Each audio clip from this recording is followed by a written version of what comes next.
دوستو، ایک وقت ایسا بھی تھا کہ جب ہمارے لیے ایک جگہ سے دوسری جگہ سفر کرنا بہت مشکل کام ہوا کرتا تھا۔ صرف 100-150 کلومیٹر کا سفر کرنے میں بھی ہمیں کئی دن یا پھر ہفتوں لگ جایا کرتے تھے۔ لیکن دوستو، آج کی دنیا بدل چکی ہے۔ اب سینکڑوں تو دور بلکہ ہم ہزاروں کلومیٹر کا سفر بھی چند گھنٹوں میں طے کر لیتے ہیں، اور یہ سب کچھ ممکن ہو پاتا ہے ایروپلین یعنی ہوائی جہاز کی وجہ سے۔ دوستو، جب بھی ہوائی جہاز یعنی ایروپلین کی ہسٹری کے بارے میں بات کی جاتی ہے تو سب سے پہلا نام رائٹ برادرز کا آتا ہے، یعنی ان دو بھائیوں کا کہ جنہوں نے 1903 میں دنیا کا پہلا ہوائی جہاز بنا کر ہوا میں اڑایا تھا۔ لیکن حیرانی کی بات یہ ہے کہ آج کے دور میں جس ہوائی جہاز کو ہم دیکھتے ہیں، یہ بھلے ہی رائٹ برادرز نے بنایا ہو، لیکن ہماری اس دنیا میں سب سے پہلے آسمان میں اڑنے کا ریکارڈ رائٹ برادرز کے نام نہیں ہے، بلکہ ہماری اس دنیا میں جس انسان نے سب سے پہلے آسمان میں اڑان بھری تھی، وہ آج سے لگ بھگ 1200 سال پہلے پیدا ہونے والا ایک مسلم ویگیانک تھا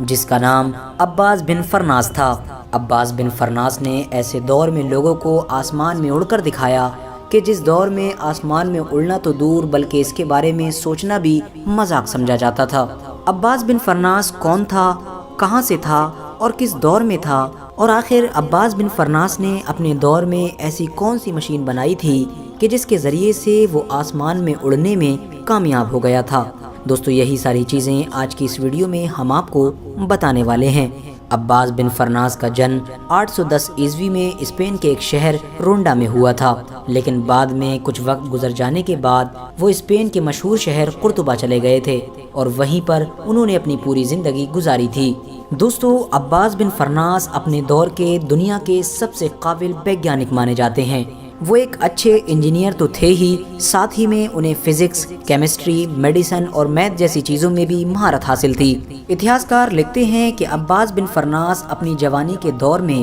جب آسمان میں پرندوں یعنی پکشیوں کو اڑتا ہوا دیکھتے تھے تو بہت حیران ہوتے تھے۔ وہ پکشیوں کو اڑتا ہوا دیکھ کر ہمیشہ یہی سوچا کرتے تھے کہ آخر پرندوں میں ایسی کیا خاص بات ہے جو انسانوں میں نہیں ہے؟ آخر جب پرندے اڑ سکتے ہیں تو ایک انسان کیوں نہیں اڑ سکتا ہے؟ کتنا اچھا ہوتا کہ کاش اگر انسان بھی آسمان میں اڑنے لگتا۔ عباس بن فرناس نے اپنی حیرت بھری نگاہ سے آسمان میں اڑتے ہوئے پرندوں کو دیکھ دیکھ کر اپنی عمر کے کئی سال گزار دیے، اور آخرکار اب ایک وقت وہ بھی آ گیا کہ جب عباس بن فرناس نے اپنے پورے شہر کے سامنے اچانک سے اس بات کا اعلان کر دیا کہ وہ بھی پرندوں کی طرح اب آسمان میں اڑ سکتا ہے، اور اس نے بھی آسمان میں اڑنے کا ایک نیا طریقہ نکال لیا ہے۔ عباس بن فرناس کے جب اس دعوے کی خبر پورے شہر میں پھیلی تو جہاں ایک طرف کچھ لوگ اس کی اس بات کو سن کر حیران ہوئے تو وہیں دوسری طرف زیادہ تر لوگوں نے اس کی اس بات کو جھوٹ سمجھتے ہوئے اس کا مذاق اڑایا، جس کی وجہ سے عباس بن فرناس کو بہت برا لگا، اور اب عباس بن فرناس نے اپنی مذاق اڑانے والوں کو جواب دینے کے لیے یہ فیصلہ کیا کہ جس چیز کا اس نے دعویٰ کیا ہے وہ اس چیز کو پریکٹیکلی کر کے بھی دکھائے گا، یعنی لوگوں کے سامنے اب وہ خود ہوا میں اڑ کر دکھائے گا۔ بس عباس بن فرناس نے اڑنے کے لیے اپنی ایک مشین بنانا شروع کر دی تھی۔ اتہاسکار لکھتے ہیں کہ عباس بن فرناس نے جو اڑنے والی مشین بنائی تھی وہ دیکھنے میں تو بہت چھوٹی تھی، لیکن دکھنے میں بالکل ایک پرندے کی طرح تھی۔ اس مشین میں پرندے کی طرح ہی دونوں سائیڈ میں ایک ایک پر تھا اور لوہے کی راٹوں کا استعمال کیا گیا تھا جسے ریشم کے کپڑے سے بڑی مضبوطی کے ساتھ باندھا گیا تھا۔ آخرکار 852 عیسوی میں عباس بن فرناس نے قرطبہ شہر کے ایک اونچے ٹاور سے اپنی اس مشین کے ذریعے سے ہوا میں اڑان بھری، کیونکہ دوستو عباس بن فرناس کی اس اڑان کے بارے میں لوگوں کو پہلے ہی خبر ہو چکی تھی، اسی لیے اس کی اس انوکھی اڑان کو دیکھنے کے لیے بہت دور دور سے ہزاروں لوگ اکٹھے ہو گئے تھے۔ وہاں موجود سبھی لوگ عباس بن فرناس کو اونچے ٹاور پر اپنی مشین کے ساتھ کھڑا ہوا دیکھ کر یہ سوچ رہے تھے کہ یہ بے وقوف انسان کچھ دیر بعد ہی اوپر سے چھلانگ لگا کر اپنی بے وقوفی کی وجہ سے اپنی جان گنوا دے گا۔ لیکن جب عباس بن فرناس نے اوپر سے چھلانگ لگائی تو سارے لوگ حیران رہ گئے، کیونکہ عباس بن فرناس نے نہ صرف دنیا کے اتہاس میں پہلی بار ہوا میں اڑان بھری بلکہ 10 منٹ سے بھی زیادہ مسلسل ہوا میں اڑتا رہا۔ یہ دنیا کے اتہاس میں پہلی بار ایسا ہو رہا تھا کہ کوئی انسان ہوا میں پرندوں کی طرح اڑ رہا تھا، لیکن افسوس جب 10 منٹ سے بھی زیادہ ہوا میں اڑنے کے بعد عباس بن فرناس نے لینڈنگ کرنے کا ارادہ کیا، یعنی زمین پر اترنے کا ارادہ کیا، تو وہ صحیح طور پر لینڈ نہ کر سکا، اور عباس بن فرناس زمین سے اتنی بری طرح سے ٹکرایا کہ اس کی کمر کی ہڈی کے ساتھ ساتھ جسم کی دوسری کئی ہڈی زخمی ہو گئیں، جس کی وجہ سے وہ اپنی عمر کا ایک لمبا حصہ معذوری کی زندگی گزارنے پر مجبور ہو گیا، یعنی اس کے بعد وہ صحیح طور پر چلنے پھرنے کے قابل نہ رہ سکا تھا۔ دوستو بھلے ہی کچھ سالوں کے بعد اس کی وہ تمام ہڈیاں صحیح ہو گئی تھیں،